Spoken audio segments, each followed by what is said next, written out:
Imagine watu wengine wanadhaniaga nilioa binti yake nikiwa waziri wa fedha. Hapana.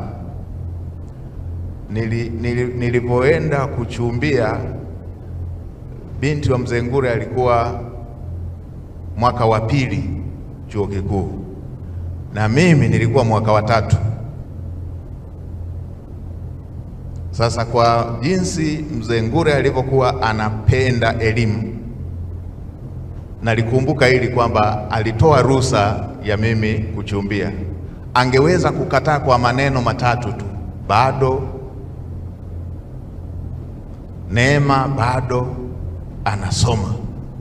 Maneno matatu tu haya, na kwa jinsi alivyokuwa na msimamo na elimu yangetosha mimi kukosa mchumba. Lakini alipoambiwa na mama akaruhusu, akasema kama wamependana waache waendelee na taratibu.